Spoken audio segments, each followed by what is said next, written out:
Hello my dear students. Students, we are going to start new topic and the name of the new topic is translation. It's very important, translation. Translation is actually second step. It is second step of central dogma of biology.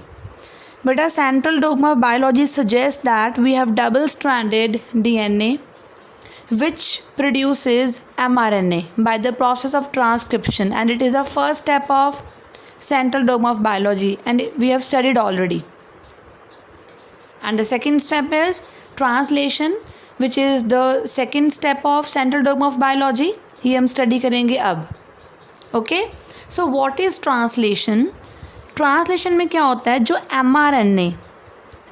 mRNA हमारे पास transcription से बना था,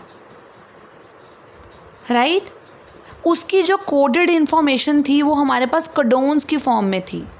students, अगर आपको याद हो, codon 3 nitrogenous bases adjacent वालों का ग्रुप होता है. तो वो कोडोन्स की जो सीक्वेंस है वो ट्रांसलेट हो जाएगी in the form of amino acids. तो one codon will specify one amino acid, right. तो हमारे पास एक सीक्वेंस आ जाएगी अमीनो एसिड्स की, और ये अमीनो एसिड्स के ग्रुप को हम क्या बोलते हैं, polypeptide. So during protein formation हमारे पास mRNA का जो कोडेड इन्फॉर्मेशन है that is translated into a sequence of amino acids in a polypeptide during protein synthesis. यानी कि second step of central dogma of biology यही होता है कि mRNA से इंफॉर्मेशन पॉलीपेप्टाइड बनाने तक चली जाए. Okay, this is known as translation. So ये ट्रांसलेशन का प्रोसेस कहाँ पे होता है, किसकी हेल्प से होता है, ये हम डिस्कस कर लेते हैं. पहले हम बात करते हैं बेटा प्रोकैरियोट्स की. वी नो दैट बेटा प्रोकैरियोट्स में जो ट्रांसलेशन होती है वो साइटोप्लाज्म में ही होगी, क्योंकि बेटा हमें पता है उनके पास कोई मेम्ब्रेन बाउंड ऑर्गेनेल्स तो होती नहीं है, राइट. तो उनके पास राइबोसोम्स हैं. सी, ये प्रोकैरियोट है तो इसका डीएनए न्यूक्लियोइड ये पड़ा है और यहीं पे ये राइबोसोम्स पड़े हैं. तो बस यहीं पे साइटोप्लाज्म के अंदर ही इनकी ट्रांसलेशन हो जानी है. लेकिन बेटा यूकैरियोट्स में क्या होता है, यूकैरियोट्स में मेम्ब्रेन बाउंड ऑर्गेनेल्स प्रेजेंट होती हैं. पहली बात तो वेल डिफाइंड न्यूक्लियस प्रेजेंट होता है, न्यूक्लियस के अंदर डीएनए प्रेजेंट होता है, राइट. और वो जो डीएनए होता है, राइट, वो अपनी इन्फॉर्मेशन जो है वो mRNA को देगा और mRNA आगे प्रोटीन्स बनाएगा. तो एक तो हमारे ये जो राइबोसोम्स है वो साइटोप्लाज्म में पड़े हैं, ओके. लेकिन आपको मैं बता दूं, और माइटोकॉन्ड्रिया और क्लोरोप्लास्ट है ना, माइटोकॉन्ड्रिया और क्लोरोप्लास्ट सेमी ऑटोनोमस ऑर्गेनेल्स होती हैं. इनके पास अपने खुद का डीएनए होता है, इनके पास अपने खुद का ही राइबोसोम्स होते हैं. सो ये अपने प्रोटीन्स खुद बना सकते हैं. सो यूकैरियोट्स में कहाँ पे होएगी translation, in the cytoplasm, in mitochondria and in the chloroplast. Okay, तो यहाँ इन यूकैरियोट्स में यहाँ ट्रांसलेशन होगी. सो what is translation, what is the difference in the sites of translation in prokaryotes and eukaryotes we have discussed. Now let's learn about the machinery of translation. क्या क्या चाहिए हमें, क्या क्या रॉ मटेरियल्स, क्या क्या मशीनरी चाहिए, सब कुछ हम बात कर लेंगे अभी यहाँ पे. So what is the machinery required for translation.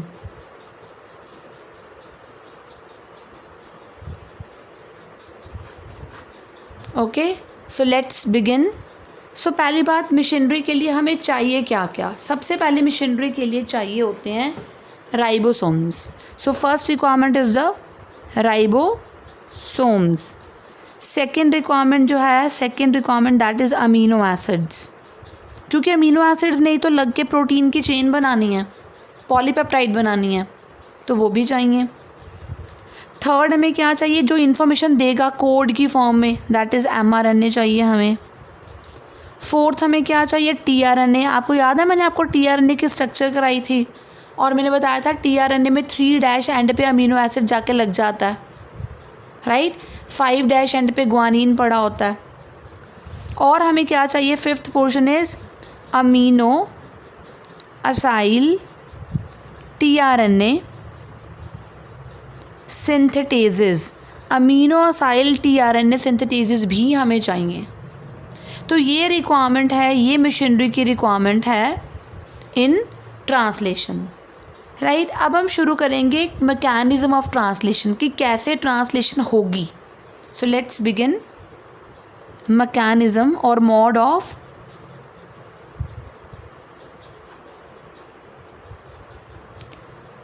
Translation. Okay, so बेटा पहले इसमें 5 स्टेजेस हैं, 5 different stages of translation. First stage है activation of amino acids, activation of amino acids. Second is initiation, third is elongation, fourth is termination, and fifth है post translational processing, that is post translational processing.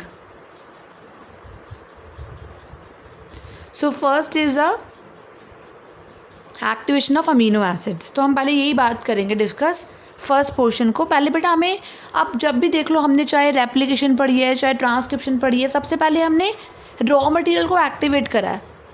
Activation of deoxyribonucleotides याद है replication में, activation of ribonucleotides in transcription. Now activation of amino acids, activation of amino acids. Okay, तो इसी को ही हम charging of tRNA, charging of tRNA, और इसी को ही हम बोलते हैं अमीनो असाइलेशन।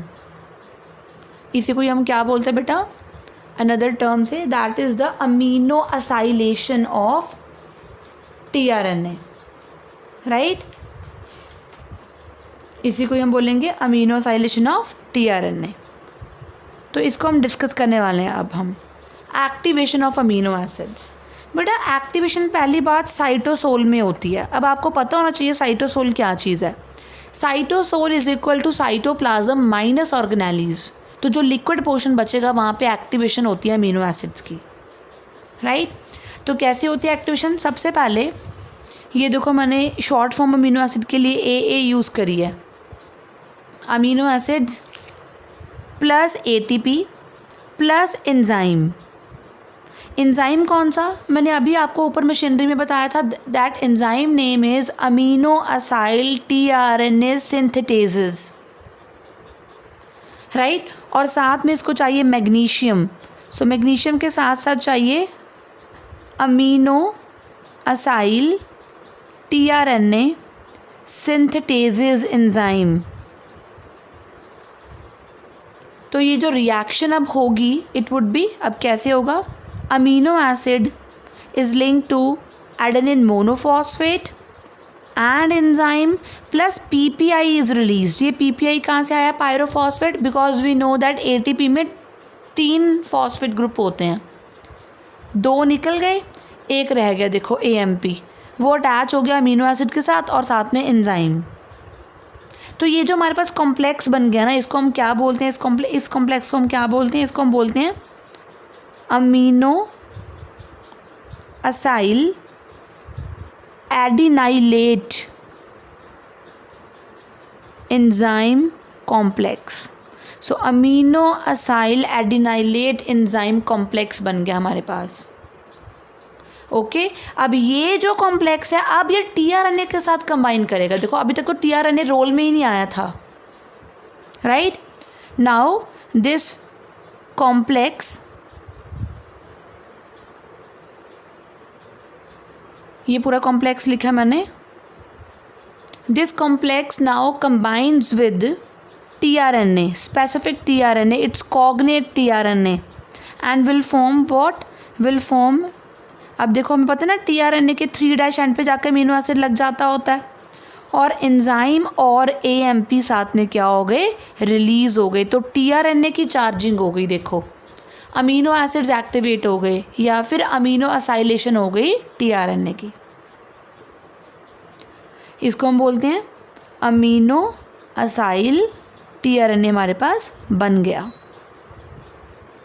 फॉर्मेशन होगी इसकी। क्लियर?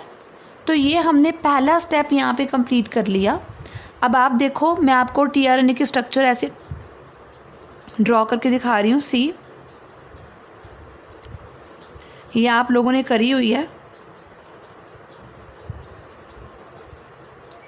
यहाँ पे कौन सी साइड थी नीचे वाली, ये कौन सी लूप थी, एंटी कोडोन लूप, और इसके opposite amino acid binding side थी। ये 3' था और ये 5' था। मैंने आपको बताया था 3' पे CCAOH होता है। तो यहाँ पे अब रिएक्शन होने के बाद यहाँ पे लग जाएगा अमीनो एसिड। ये लग गया, मैंने राउंड में दिखा दिया, ये काफ़ी बोल्ड में। ये अमीनो एसिड यहाँ पे अटैच कर गया, तो यानी कि tRNA अब एक्टिवेट हो चुका है। tRNA एक्टिवेट हो गया है और अमीनो असाइलेशन हो गई है tRNA की। तो फर्स्ट स्टेप इज़ डन। ये देखो, हमारे पास पहला स्टेप था activation of amino acid, this is done. Now second step is the initiation. अभी हम शुरू करेंगे initiation, right. Now second step is initiation, okay. हाँ जी स्टूडेंट्स, तो मैं आपको एक चीज़ यहाँ पे क्लियर कर दूँ, आप लोगों को शायद ये पता है कि नहीं पता, पर अब सुन लो बेटा। जो ये राइबोसोम्स होते हैं ना, इसके 2 सब यूनिट्स होते हैं। राइबोसोम्स के 2 सब यूनिट्स होते हैं, एक छोटा सब यूनिट होता है और एक होता है बड़ा सब यूनिट, राइट। अगर मैं प्रोकैरियोट्स की बात करूँ तो उनका राइबोसोम्स का नेचर होता है 70S। So 70S here is a Svedberg's unit और sedimentation coefficient। ये दोनों सब यूनिट्स अकेले अकेले होते हैं, डिसोसिएट हुए होते हैं। They basically dissociate, right. When protein formation जब नहीं हो रही होती तब ये इकट्ठे नहीं होते, right. when the cell is not preparing protein, then these subunits they dissociate, right, they remain separated. But when the protein formation started,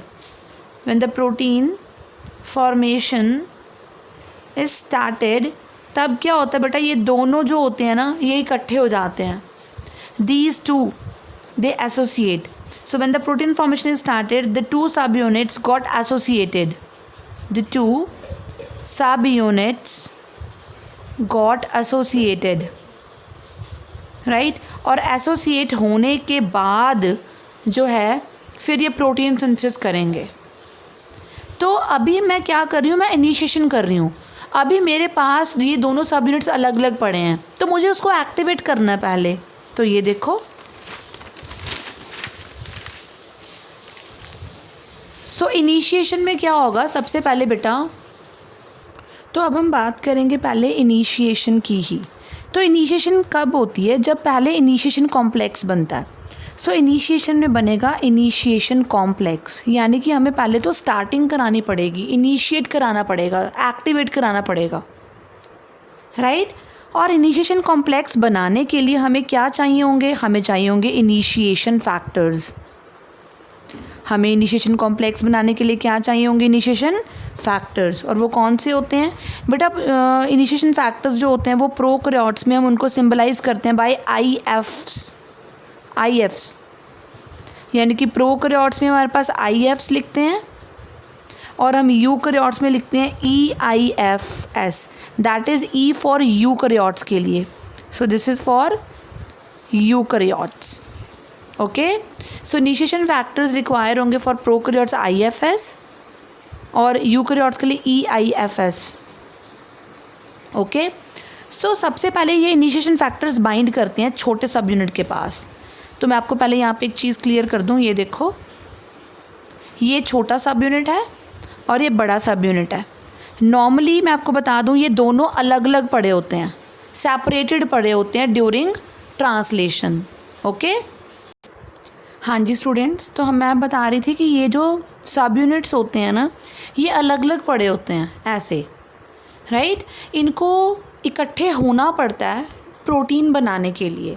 तो सबसे पहले मैं बात करूँगी इनिशिएशन कॉम्प्लेक्स की।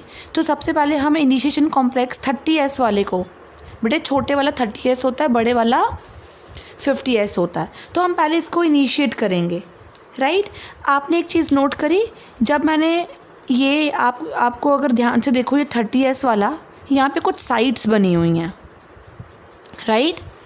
इन साइट्स के कुछ नेम होते हैं, जैसे नेम है A site, this one is A site. क्यों कहते हैं ये हम पढ़ेंगे सारा अभी। This one is A site, this one is P site and this one is E site. Okay, तो ये 3 साइट्स पड़ी हुई हैं। ये देखो, ये छोटे वाले सब यूनिट 30 सब यूनिट पे ये 3 साइट्स हैं, A site, P site and E site. Okay, right. तो इनिशिएशन फैक्टर्स पहले इसको इनिशिएट करेंगे। वो कैसे बेटा? इनिशिएशन फैक्टर्स कौन कौन से होते हैं? IF1, IF2 एंड IF3 होते हैं, राइट। IF3 बाइंड करता है ई साइट पे। तो ये देखो, मैं दिखा रही हूँ यहाँ पे, ये देखो IF3 जो है वो ई साइट पे आ गया। ये कौन सा है? That is IF3। Okay, now उसके बाद जो IF1 होता है, IF1 जो होता है that will bind to a site, that will bind to a site like this. Proper उसके ऊपर नहीं बाइंड होता, ये साइड पे से होता है ऐसे। So this is IF1, right. तो अभी कौन सी साइड फ्री पड़ी है? पी साइड, है ना। नाउ IF2 ना GTP बाउंड होता है, मतलब इसके साथ ग्वानोसिन ट्राइफॉस्फेट एनर्जी भी साथ में आती है। ये GTP बाउंड होता है, राइट। तो मैं बात करी थी अभी IF2 की। नाउ IF2 वाला जो होता है वो GTP बाउंड होता है, राइट।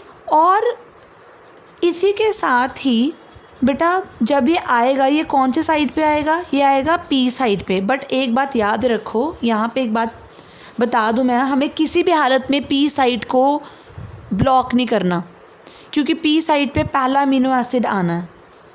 सो IF2 कम नियर ए साइट। देखो, IF2 come near A site. This is IF2. It come near A site. It kind of blocking the A site. P site के साथ अटैच ज़रूर होता है, पर ये ब्लॉक A साइट को करता है। P साइट फ्री पड़ी रहती है। P साइट क्या पड़ी रहती है बेटा? फ्री पड़ी रहती है, राइट। इतनी बात समझ में आई है आपको? तो अभी तक मैं आपको ये बता देती हूँ कि मैंने आपको क्या बताया है, राइट। बेटा 30S सब यूनिट ये वाला राइबोसोम, ये पहले 2 इनिशिएशन फैक्टर्स के साथ बाइंड करता है, IF1 एंड IF3। देन उसके बाद जब ये दोनों आ जाते हैं ना, तब कौन आ जाता होता है? mRNA बाइंड करने आ जाता है। जब ये दोनों आ जाते हैं तो mRNA जो है, जब ये दोनों फैक्टर्स अटैच हो जाते हैं तो mRNA, ये देखो, ये मैंने mRNA दिखाया है। ये जो मैं ब्लैक से दिखा रही हूँ ना, ये मैं mRNA दिखा रही हूँ। mRNA अटैच हो गया, राइट। तो सबसे पहले IF1 एंड IF3 आएंगे, उसके बाद देन ये mRNA, okay. Then mRNA bind कर जाएगा। अब mRNA बाइंड तो कर गया, लेकिन ये बात समझ में नहीं आई कि ये जो स्टार्टिंग वाला कोडोन होता है वो होता है AUG। कौन सा होता है? AUG को स्टार्ट कोडोन बोलते हैं। मैंने बताया था आपको उग और गुग होता है, तो हम यहाँ पे AUG की बात कर रहे हैं। मैं बता दूँ यहाँ पे ये mRNA है, तो मैं बात कर रही हूँ AUG की, राइट। तो AUG जो होता है, राइट, उग। अब उग तो AUG तो कई जगहों पे होगा, यहाँ भी हो सकता है, यहाँ भी हो सकता है, यहाँ भी हो सकता है, यहाँ भी हो सकता है, यहाँ भी हो सकता है। मुझे कैसे पता चलेगा, या राइबोसोम्स को कैसे पता है मुझे किस वाले AUG से स्टार्ट करना है ना? किस वाले AUG से स्टार्ट करना है? तो ये चीज़ समझने के लिए आपको समझनी पड़ेगी शाइन डलगार्नो सीक्वेंस। क्या समझनी पड़ेगी बेटा? Shine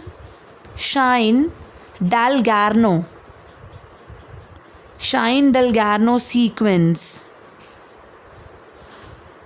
okay, shine Dalgarno sequence समझनी पड़ेगी। ये चीज़ समझने के लिए कि कौन सा AUG आएगा इनिशिएट करने, किससे स्टार्ट होएगी इनिशिएशन। बेटा शाइन डेलगार्नो सीक्वेंस को नाम दिया गया after the name of 2 scientist, J. Shine and L. Dalgarno. उन्होंने ही इसको सीक्वेंस को mRNA में आइडेंटिफाई करा था। एक्चुअली ये जो सीक्वेंस होती है ना, ये कंसेंसस सीक्वेंस होती है। कंसेंसस पता है ना बेटा? Consensus means fix sequence, constant fix sequence होती है। और ये होती क्या है? इस सीक्वेंस में 4 से 9 प्यूरीन के रेसिड्यूज़ होते हैं, 4 to 9 प्यूरीन रेसिड्यूज़ प्रेजेंट होते हैं। और ये जो रेसिड्यूज़ होते हैं ये 8 से 13 बेस पेयर पहले आते हैं, राइट। ये जो प्यूरीन्स होते हैं ना, देखो मैं आपको समझाऊं तो ये मान लो ये प्यूरीन्स है मेरे पास, 4 से 9 प्यूरीन के बेसिस हैं, 4 से 9। ये आएंगे कब? ये 4 से 9 प्यूरीन के बेसिस आएंगे तो 8 से 13 बेस पेयर्स छोड़ के जो पहला AUG आएगा वही इनिशिएशन कोडोन कहलाएगा। वही क्या कहलाएगा? इनिशिएशन कोडोन कहलाएगा। तो शाइन डेलगार्नो सीक्वेंस एक कांस्टेंट सीक्वेंस होती है जिसमें 4 से 9 प्यूरीन के रेसिड्यूज़ होते हैं। 8 से 13 बेस पेयर्स छोड़ने के बाद, राइट, या हम ये लगा सकते हैं कि ये जो रेसिड्यूज़ आते हैं उसके बाद 5' एंड वाली साइड पे जो इनिशिएशन कोडोन AUG आता है ना, राइट, AUG आता है, राइट, उसी से ही ट्रांसलेशन शुरू होनी होती है। तो मैं आपको एक यहाँ पे बना के बताती हूँ कि ये देखो, ये रहा हमारे पास mRNA की सीक्वेंस, mRNA की sequence 5', this is suppose AGG। तो ये सारी प्यूरीन्स है ना, ANG प्यूरीन्स होती हैं। तो इसके बाद 8 से 13 न्यूक्लियोटाइड्स छोड़ दी और जो AUG अब आएगा, this one is known as the initiation codon. ये यहाँ से शुरू होनी है ट्रांसलेशन, राइट। अब इसको, इस वाले mRNA की जगह को P साइट के पास लेकर आना है। हर हालत में इसको, ये A साइट है, ये P साइट है, ये E, हर हालत में ये जो जगह है, ये जो mRNA की जगह है वो बिल्कुल P साइट के सामने आनी चाहिए। तो वो कैसे होगा?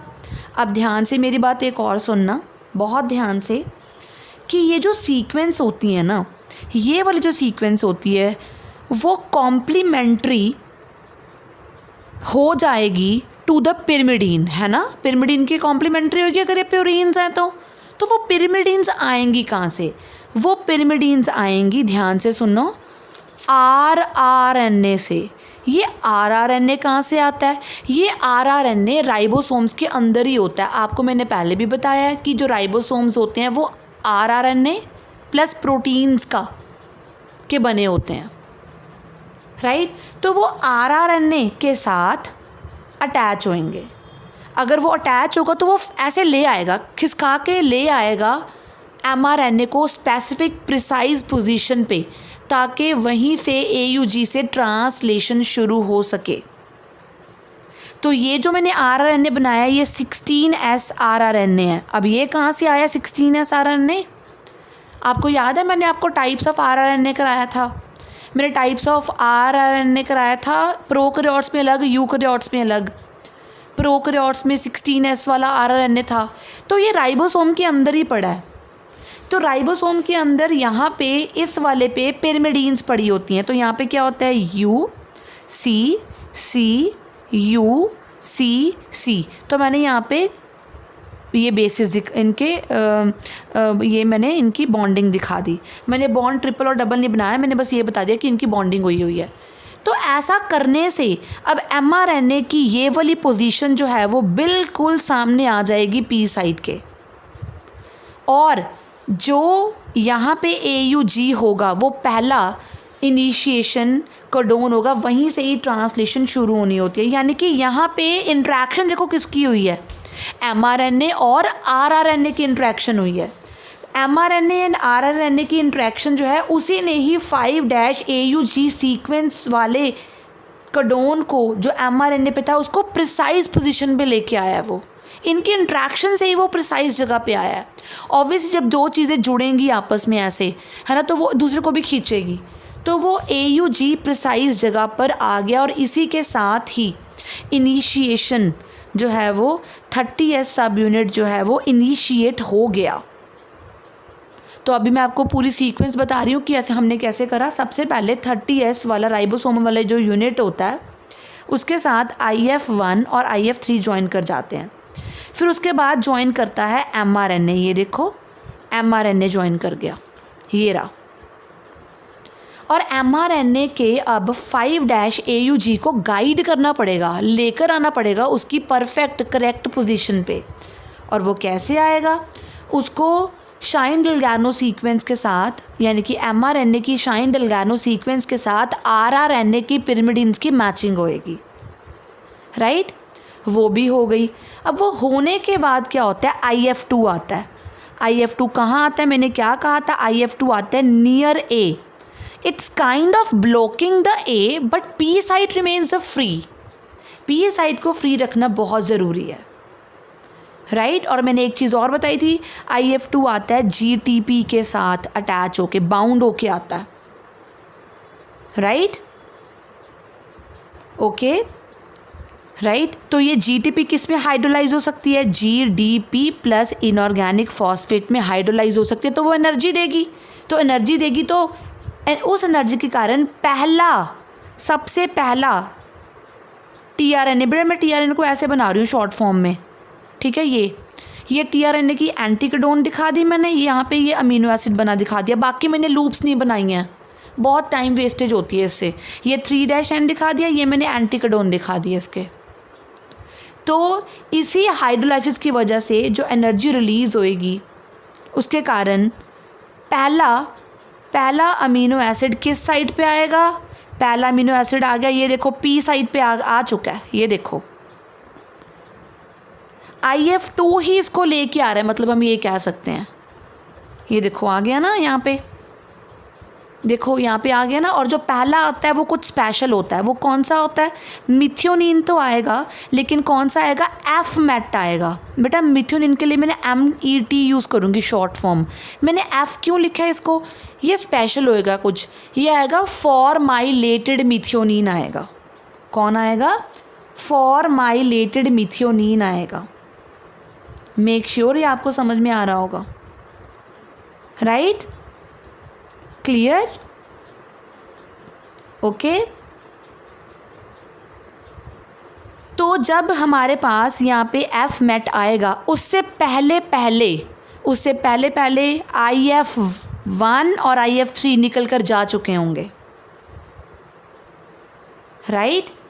तो मैं आपको बता रही हूँ IF1 and IF3 they depart, दे से बाय बाय, निकल जाएंगे, वो बाहर हो जाएंगे जब IF2 आता है। यानी कि IF2 आने से पहले ही IF1 और IF3 निकल जाएंगे, IF2 साथ में GTP लेकर आएगा और साथ में F-MET लेकर आएगा। और हमारे पास अब हम बोलेंगे हमारे पास 30S सब यूनिट क्या हो गया है, एक्टिवेट हो गया है, हमारे पास स्मॉल सब यूनिट कॉम्प्लेक्स बन गया है। यानी कि हमारे पास कुछ इस तरह से होगा, देखो यहाँ पे पड़ा हुआ है हमारे पास F-MET, कौन सी साइड पे आया है, वो P साइड पे, A साइड फ्री पड़ी है, E साइड फ्री, और यहाँ पे पड़ा है mRNA। अब ये हमारे पास जो इनिशिएशन कॉम्प्लेक्स बना है, अब अगर जब ये बन गया, अब ये किसको लेकर आ सकते हैं अपने साथ, किसको, 50S वाले को, ये आ गया 50S। ये देखो अब जब ये दो फैक्टर्स निकल जाएंगे यहाँ से, IF1 भी निकल जाएगा और IF3 भी निकल जाएगा, उस टाइम पे ये 50S जो है वो ऊपर आ सकता है। यानी कि अब जब ये आ जाएगा तो हम बोलेंगे हमारे पास 70S इनिशिएशन कॉम्प्लेक्स बन गया। क्या बन गया? 70S इनिशिएशन कॉम्प्लेक्स बन गया। यानी कि अब 50S और 30S की क्या हो गई? इंट्रैक्शन हो गई। तो हमारे पास functional 70S ribosome initiation complex बन गया। एक बात हमेशा याद रखनी है, जो पी साइड पे आएगा अमीनो एसिड वो हमेशा कुछ स्पेशल होगा, वो होगा एफमेट, दैट इज़ फॉर्माइलेटेड मिथियोनिन, और वो हमेशा पी साइड पे ही आएगा। जो दूसरे अमीनो एसिड्स आएंगे अब वो ए साइड पे आएंगे। किस साइड पे आएंगे बेटा? ए साइड पे आएंगे। ओके, IF1 जो है वो ए साइड पे था, वो तभी था ताकि यहाँ पे कोई अमीनो एसिड ना आ जाए, क्योंकि पहले वाला VIP होता है, कुछ स्पेशल होता है, उसने पी साइड पे ही आना होता है, राइट। और ई साइड को भी ब्लॉक रखा हुआ था सेम रीज़न के कारण। तो इसी के साथ ही बेटा इनिशिएशन इज़ डन, राइट। इसके बाद थर्ड पॉइंट होगा इलॉन्गेशन, वो हम करेंगे अपनी नेक्स्ट वीडियो में।